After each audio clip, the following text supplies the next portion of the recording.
आप सभी का हमारे YouTube चैनल सम्राट आईएएस में एक बार फिर से स्वागत है। यह हम अपना वीडियो उन स्टूडेंट्स के लिए लेकर के आए हैं जो यूपी ट्रिपल एससी पेट एग्ज़ाम की तैयारी कर रहे हैं। और आज हम अपने इस वीडियो में जो यूपी ट्रिपल एससी पेट एग्ज़ाम है उसमें जो इतिहास का सिलेबस है, हिस्ट्री का सिलेबस है, उसका हम पहला वीडियो बना रहे हैं। और इतिहास टॉपिक में जो पहला पॉइंट है जिसका नाम है सिंधु घाटी की सभ्यता, इस पर हम डिस्कस करेंगे। और देखिए, मैं अपने स्टूडेंट से कहना चाहता हूं कि आप हमारे वीडियो के साथ कॉपी पेन ले लीजिए और जैसे जैसे हम बोल रहे हैं, क्योंकि हम एक बात को कई बार समझाते हैं, वह इसलिए ऐसा करते हैं कि आप अपने कॉपी पेन ले के साथ में बैठेंगे तो आप अपना खुद नोट्स तैयार कर लेंगे और जब एग्ज़ाम देने जाएं तो अपने खुद का नोट्स, खुद का बनाया हुआ नोट्स पढ़ करके ही जाएं। और हम वीडियो अपना शुरू करते हैं और इसके साथ साथ हम अपने स्टूडेंट्स को उनके उज्जवल भविष्य की ढेर सारी शुभकामनाएं देते हैं। आइए सबसे पहले हम देखते हैं, ये मेरा पहला वीडियो है। सबसे पहले हम सिंधु घाटी की सभ्यता को समझाने के लिए कुछ कंटेंट्स तैयार किए हैं। सबसे पहले हम देखेंगे सिंधु घाटी सभ्यता का परिचय। परिचय के अंतर्गत हम समय, खोज और विस्तार की बात करेंगे। इसके बाद सिंधु सभ्यता के कुछ प्रमुख नगर हैं, यहाँ से अक्सर क्वेश्चन पूछ लिए जाते हैं आपके लिए। और इसके साथ साथ सिंधु घाटी सभ्यता का सामाजिक जीवन कैसा था, आर्थिक जीवन, राजनीतिक जीवन पर क्या क्या आपके एग्ज़ाम के लिए महत्वपूर्ण हो सकता है, हम उन्हीं बिंदुओं पर डिस्कस करेंगे। और अगर कुछ छूटता है तो अंत में हम उसे अन्य तथ्यों के अंतर्गत समाहित कर लेंगे। तो देखते हैं सिंधु घाटी की सभ्यता। और सभ्यता में सबसे पहले हम किसकी बात करेंगे? परिचय की।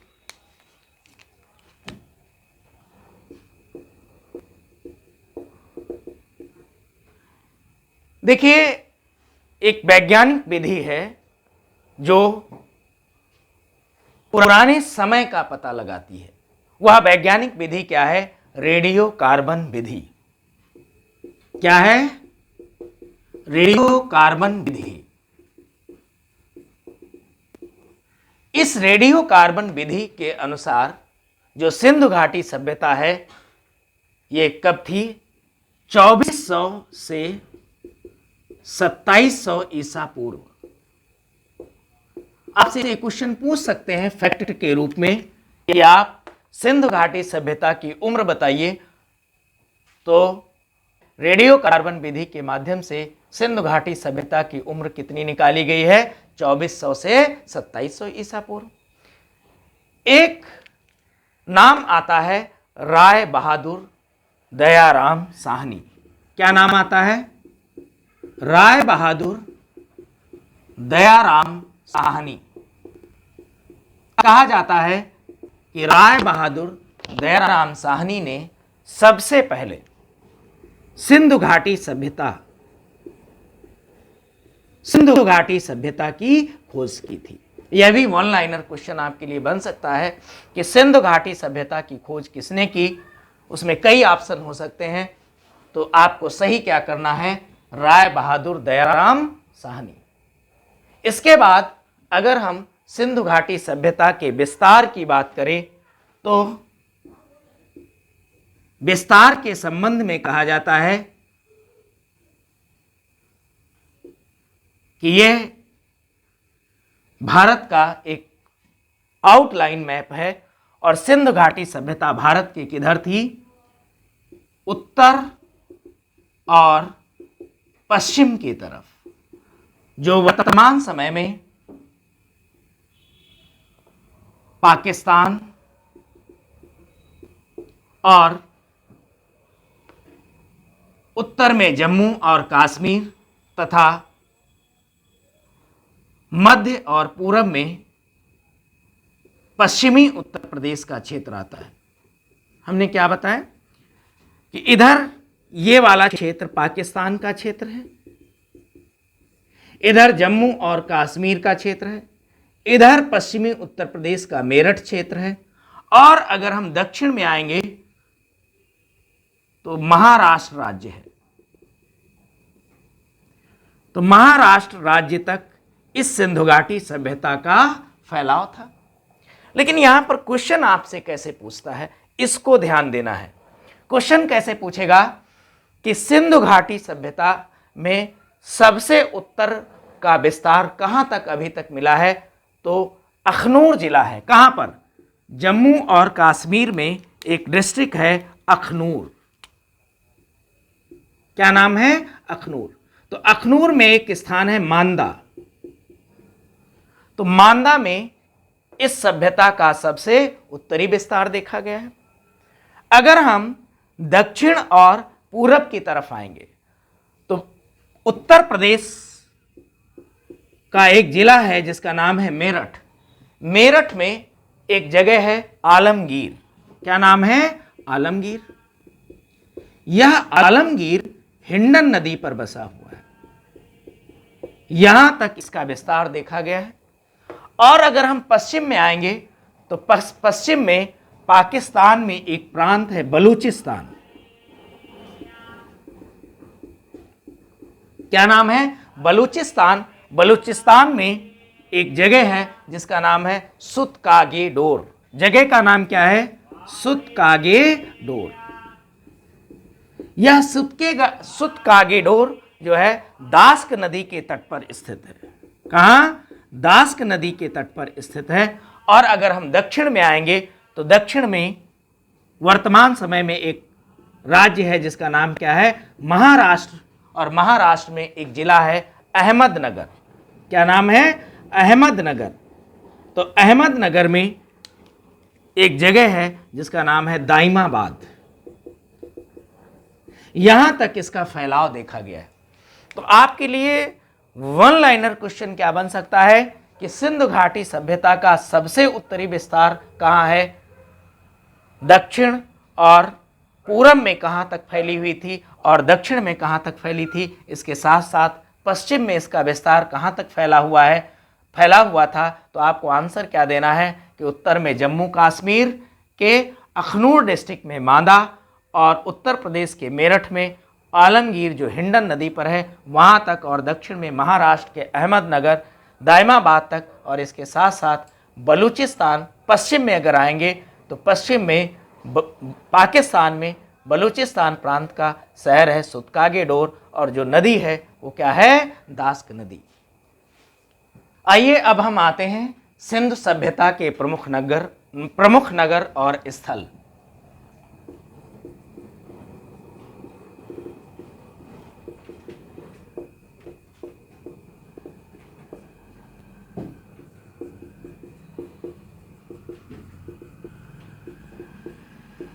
देखिए, यहां पर आपके लिए एक बहुत महत्वपूर्ण बात हो सकती है। वो क्या है कि जो सिंधु सभ्यता है यह नगरीय सभ्यता थी, ग्रामीण सभ्यता नहीं थी। ये ध्यान दीजिएगा। जब हम आपको आगे पढ़ाएंगे वैदिक सभ्यता तो वहां पर हम आपको बताएंगे कि जो वैदिक सभ्यता है वह नगरीय सभ्यता थी। लेकिन यहां ध्यान दीजिएगा, जो सिंधु घाटी की सभ्यता थी ये कैसी सभ्यता थी? नगरीय सभ्यता थी। इसका मतलब क्या हुआ कि यहां पर बड़े बड़े नगर पाए गए। ठीक है।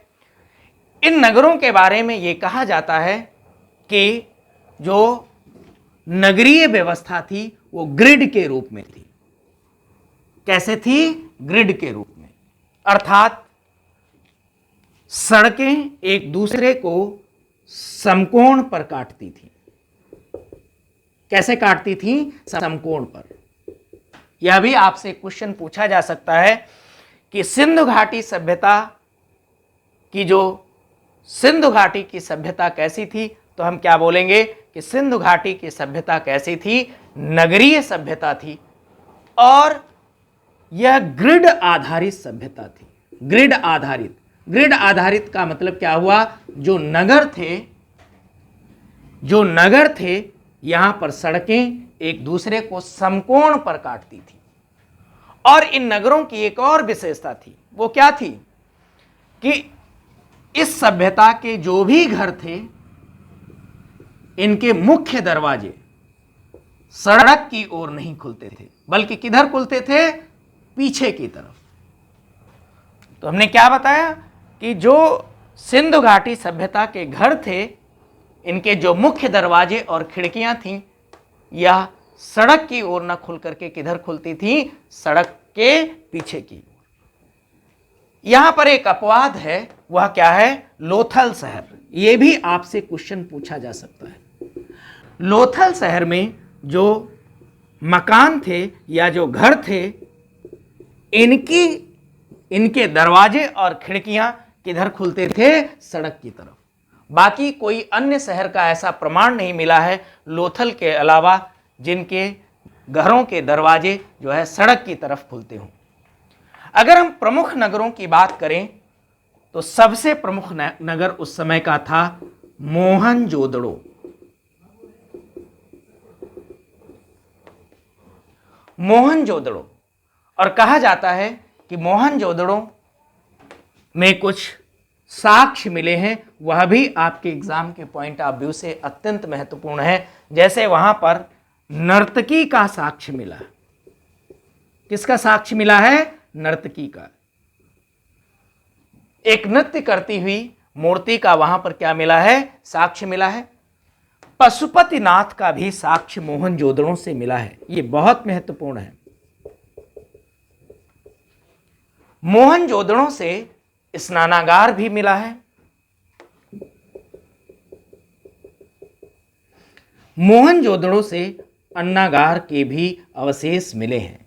तो हमने क्या बताया कि प्रमुख शहरों में सबसे महत्वपूर्ण शहर था मोहनजोदड़ो। मोहनजोदड़ो में नर्तकी की एक मूर्ति मिली है, इसके साथ साथ पशुपतिनाथ की मूर्ति मिली है, स्नानागार और अन्नागार के भी अवशेष मिले हैं।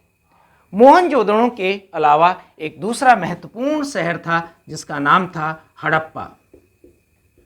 हड़प्पा के साथ साथ धौलावीरा,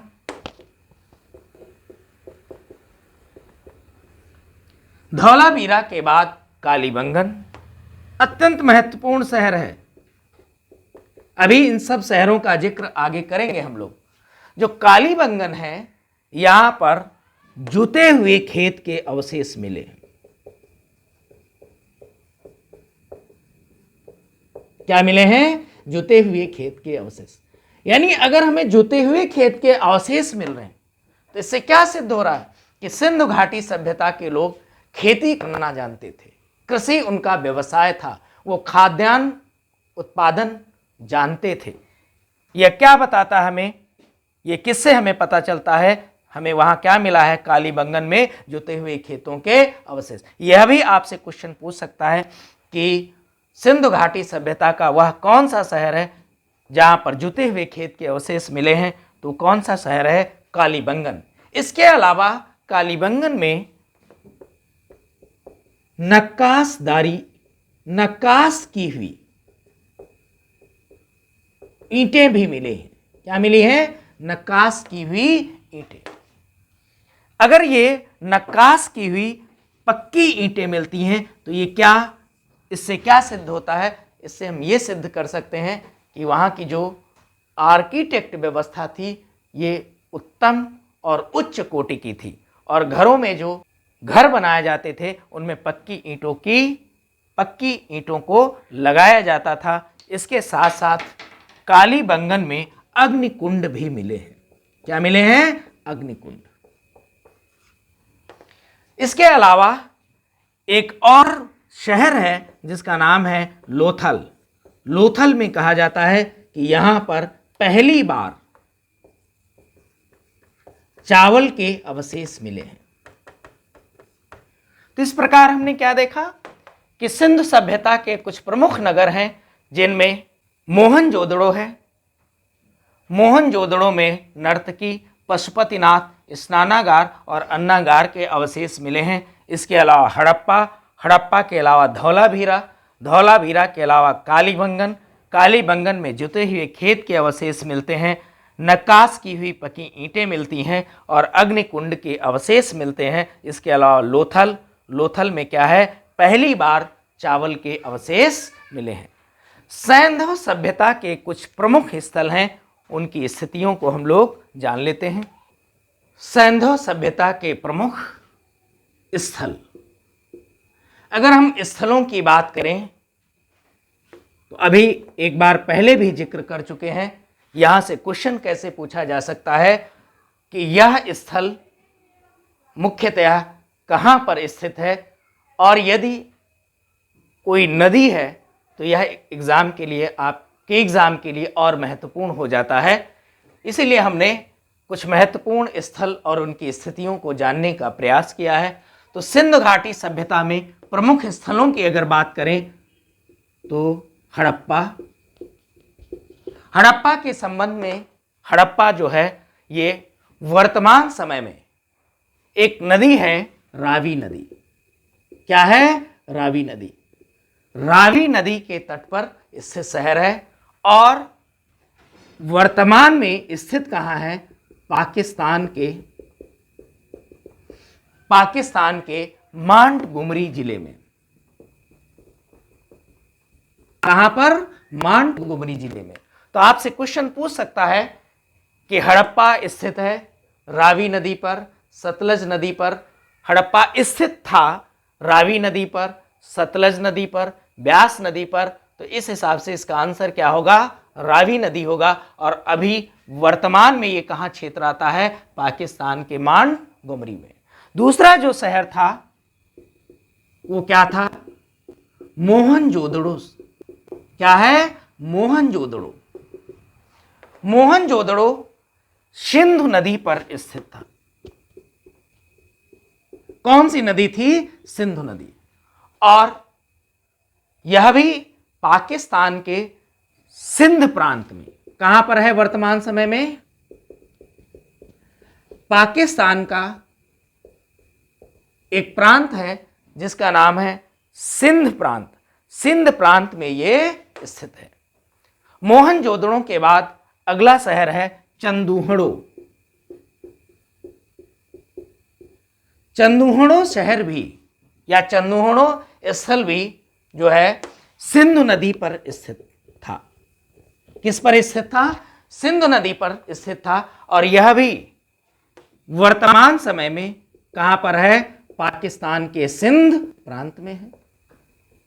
अपने नोट्स में आप इस तरीके से कॉलम बना लेंगे। इधर आप क्या लिख लेंगे?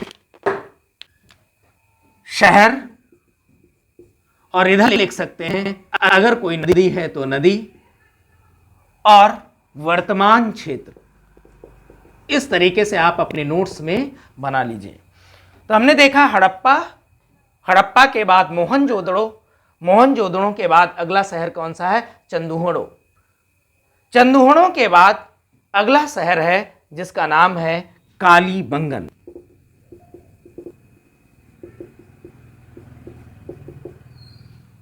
कालीबंगन घग्गर नदी पर स्थित था। किस नदी पर? घग्गर नदी पर। और वर्तमान समय में यह राजस्थान के, भारत में राज्य कौन सा है? राजस्थान। और राजस्थान राज्य में एक जिला है हनुमानगढ़, वहां पर स्थित है। कौन सा शहर है? कालीबंगन। यह आपके पेट एग्जाम के लिए महत्वपूर्ण ज्यादा हो सकता है। क्यों? क्योंकि हमारे भारत का स्थान है। तो कालीबंगन के बाद अगला शहर है कोट दीजी। क्या है? कोट दीजी। जो कोट दीजी शहर था यह सिंधु नदी पर स्थित है। कहां पर स्थित है? सिंधु नदी पर। और यह भी पाकिस्तान के सिंधु प्रांत में आता है। कहां पर आता है? पाकिस्तान के सिंधु प्रांत पर, सिंध प्रांत में। कोट दीजी के अलावा अगला शहर है जिसका नाम है रंगपुर। क्या नाम है? रंगपुर। रंगपुर के संबंध में देखा गया है कि यह मादर नदी पर स्थित है। कहां पर स्थित है? मादर नदी पर। और मादर नदी भारत में, भारत के गुजरात राज्य में, कौन सा राज्य है? गुजरात राज्य का एक डिस्ट्रिक्ट है काठियावाड़, वहां पर है। तुमने क्या देखा कि सिंधु घाटी सभ्यता का रंगपुर शहर मादर नदी पर स्थित है, और मादर नदी वास्तव में या मूल रूप से कहाँ की नदी है? गुजरात की नदी है। और गुजरात के किस प्रांत में बह रही है? काठियावाड़ प्रांत में बह रही है। रंगपुर के बाद अगले शहर पर आएंगे तो उसका नाम था रोपड़। क्या नाम है? रोपड़। रोपड़ शहर सतलज नदी पर स्थित है, स्थित था। कहां पर स्थित था? सतलज नदी पर स्थित था। और यह वर्तमान समय में पंजाब राज्य का रोपड़ जिला है। वहां पर इसकी लोकेशन है। कहां पर? पंजाब के रोपड़ जिले में। उसी रोपड़ जिले के नाम पर इस जगह का नाम भी क्या रखा गया है? रोपड़। इसके अलावा अगला एक शहर है जिसका नाम था लोथल। अगर लोथल की बात करें तो यह भोगवा नदी पर स्थित है। किस नदी पर? भोगवा नदी पर। और यह भोगवा नदी कहां की नदी है? गुजरात की नदी है। और गुजरात में वर्तमान जगह पर इसी भोगवा के नाम पर उस स्थान का नाम भी क्या रखा गया है? भोगवा। तो यह भी आपसे पूछा जा सकता है कि लोथल कहां पर स्थित है, किस नदी पर स्थित है? तो आप क्या बोलेंगे कि भोगवा जो है, सॉरी, लोथल कहां पर स्थित है? तो लोथल भोगवा नदी पर स्थित है। और भोगवा नदी कहां की नदी है? गुजरात की नदी है। अगला जो शहर था सिंधु घाटी सभ्यता का, ये कुछ मामले में अत्यंत महत्वपूर्ण है। शहर का नाम क्या है? आलमगीर। शहर का नाम क्या है? आलमगीर। आलमगीर हिंडन नदी पर स्थित है। किस नदी पर? हिंडन नदी पर। और यह हिंडन नदी है कहां पर? उत्तर प्रदेश में एक डिस्ट्रिक्ट आता है जिसका नाम है मेरठ। और हमने यही बताया कि आपके एग्जाम के लिए क्यों महत्वपूर्ण है, इसलिए कि एक तो यह उत्तर प्रदेश में है, दूसरा जो सिंधु घाटी सभ्यता का सबसे पूर्वी किनारा था वह अभी तक आलमगीर को ही माना गया है। और ये कहां पर? मैंने बताया कि हिंडन नदी पर है। और है कहां पर? ये उत्तर प्रदेश के मेरठ में स्थित है। अगला जो शहर है उसका नाम था सुतकागेडेर या सुतकागेडोर। इसको देख लेते हैं। सुतकागेडोर ये कहां पर स्थित है? दास्क नदी पर। दास्क नदी पर। और यह दास्क नदी कहां पर है? पाकिस्तान में। और इसके बारे में कहा जाता है कि यह सिंधु घाटी सभ्यता का सबसे पश्चिम का भाग है। इसके अलावा एक शहर और मिला था जिसका नाम था धौलावीरा। धौलावीरा जो है ये गुजरात के कच्छ में स्थित है।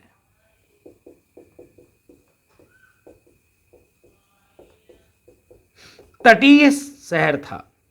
कैसा शहर था? तटीय शहर था। तो यह इस प्रकार से आपसे क्वेश्चन पूछ सकता है, वन लाइनर क्वेश्चन, कि कौन सा शहर किस नदी पर स्थित है और उसका वर्तमान क्षेत्र क्या है।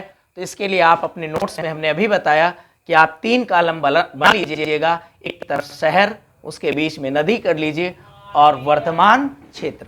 इसमें हमने बताया कि जैसे एक बार फिर से रिवाइज करा दे रहे हैं आपको क्लास में ही, हड़प्पा रावी नदी के तट पर है, वर्तमान समय में पाकिस्तान के मोंटगोमरी में है।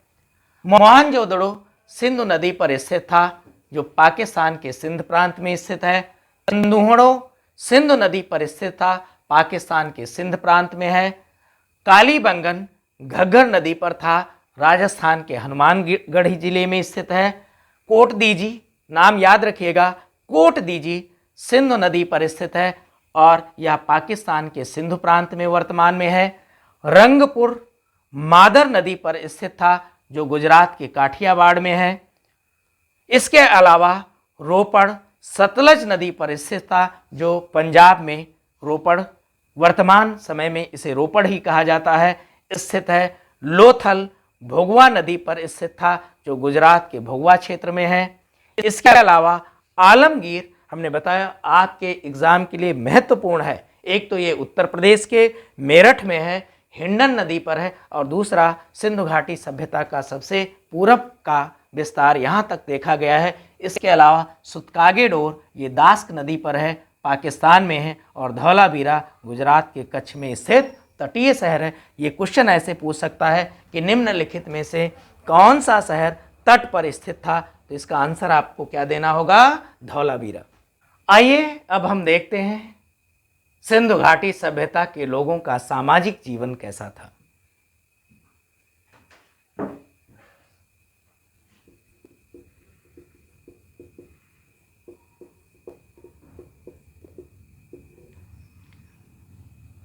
ऐसा माना जाता है कि यहाँ के जो मूल निवासी थे वह द्रविड़ और भूमध्य सागरीय क्षेत्रों के आसपास के थे। यहाँ के मूल निवासी द्रविड़ थे और कैसे थे, भूमध्य सागरीय क्षेत्रों के आसपास के थे। और हम पहले ही बता चुके हैं यहाँ की सभ्यता कैसी थी, नगरीय सभ्यता थी। यहाँ की सभ्यता कैसी थी, नगरीय सभ्यता थी। कहते हैं कि यहाँ पर इस सभ्यता में मंदिरों के साक्ष्य नहीं मिले। ये बहुत महत्वपूर्ण है आपके लिए। सिंधु घाटी सभ्यता में मंदिरों के साक्ष्य नहीं मिले हैं, लेकिन यह मातृ देवी की पूजा करते थे। किसकी पूजा करते थे, मातृ देवी। तो आपसे यह भी क्वेश्चन पूछा जा सकता है कि सिंधु घाटी सभ्यता के लोगों की प्रमुख देवी कौन सी थी, तो आप क्या कहेंगे, मातृ देवी थी। इसके अलावा पर्दा प्रथा और वेश्यावृत्ति दो के प्रमाण मिले हैं। हमने क्या बताया, इनके सामाजिक जीवन में पर्दा प्रथा और वेश्यावृत्ति के प्रमाण मिलते हैं। यह भी आपसे क्वेश्चन पूछा जा सकता है। और कहते हैं कि यह धरती को उर्वरा की शक्ति मानते थे। क्या है, ये धरती को उर्वरा की शक्ति मानते थे। जैसे क्वेश्चन पूछा जा सकता है कि सिंधु घाटी सभ्यता के लोग किसको उर्वरा की शक्ति मानते थे, उसमें कई ऑप्शन हो सकते हैं। उनमें जो सही ऑप्शन है वो क्या रहेगा, धरती। इसके अलावा माना जाता है कि यहाँ पर जो तौल की इकाई थी वह 16 के अनुपात में थी। तौल की इकाई किस अनुपात में थी, 16 के अनुपात में थी। और कुछ ऐसे भी प्रमाण मिले हैं कि सिंधु घाटी सभ्यता के लोग शवों को यानी मृत शरीर को दफनाते भी थे और जलाते भी थे। दफनाना यानी वो जमीन में गाड़ देते थे, और कुछ लोग मृत शरीर को क्या कर देते थे, जला देते थे। मिट्टी की मूर्तियां अधिक मिली हैं। क्या है, मिट्टी की मूर्तियां अधिक मिली हैं। और जो बहुत महत्वपूर्ण बात है वो क्या है कि ये जो मिट्टी की मूर्तियां हैं, यह मूर्तियां मेल न होकर के क्या हैं, फीमेल हैं। यानी महिलाओं की मूर्तियां, जो मिट्टी की मूर्तियां हैं, ये अधिक मिली हैं। इससे एक बहुत बड़ा निष्कर्ष निकाला जा सकता है और आपके एग्जाम के लिए अत्यंत महत्वपूर्ण है, पूछा ही जा सकता है कि इस आधार पर जो यहाँ की सभ्यता है वो कैसी सभ्यता मानी गई है, मात्र सत्तात्मक सभ्यता मानी गई। यानी इस सभ्यता में जो फीमेल थी वह, जैसे नहीं कहा जाता है कि वर्तमान समाज हमारा पुरुष प्रधान है, लेकिन सिंधु घाटी सभ्यता के संबंध में कहा जाता है कि उस समय का समाज महिला प्रधान था और मात्र सत्तात्मक सत्ता कायम थी। यह आपसे क्वेश्चन पूछा जा सकता है। सामाजिक जीवन में इसका अत्यंत महत्वपूर्ण ये सामाजिक जीवन के लिए अत्यंत महत्वपूर्ण पॉइंट है। और इसके साथ साथ ये देखा गया है कि वहाँ पर सूती और ऊनी वस्त्र उद्योग, यहाँ के लोग सूती और ऊनी वस्त्र उद्योग का प्रयोग करते थे। ठीक है, इसके बाद हम आते हैं इनके आर्थिक जीवन में। आइए अब हम आते हैं इनके आर्थिक जीवन पर।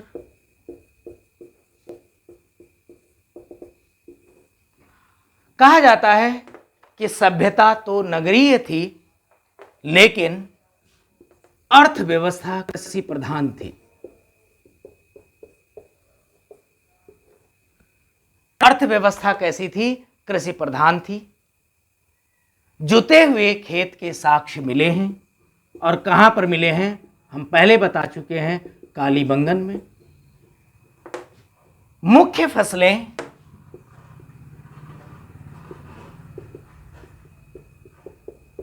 गेहूं और जौ थी।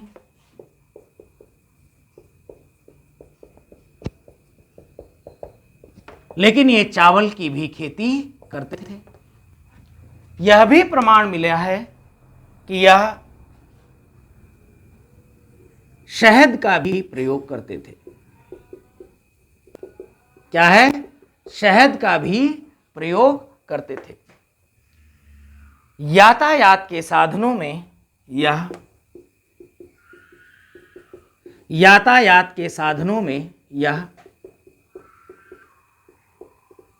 बैलगाड़ी और भैंसा गाड़ी का प्रयोग करते थे। इसके बाद हम आते हैं इनके राजनीतिक जीवन में। इनका राजनीतिक जीवन देखिए, शासन व्यापारिक वर्गों के हाथ में था। शासन किसके हाथ में था? व्यापारिक वर्ग के हाथ में, जिन्हें वणिक वर्ग भी कहा जाता था। क्या कहा जाता था? वणिक वर्ग। पिग्गट, एक विद्वान है पिग्गट महोदय, क्या कहते हैं कि हड़प्पा और मोहनजोदड़ो, विद्वान कौन से हैं? पिग्गट महोदय। इनका मानना था कि हड़प्पा और मोहनजोदड़ो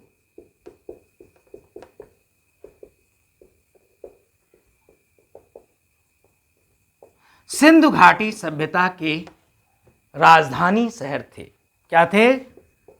राजधानी शहर थे, और जिन्हें जुड़वा राजधानी के रूप में भी जाना गया। कैसे जाना गया? जुड़वा राजधानी के रूप में।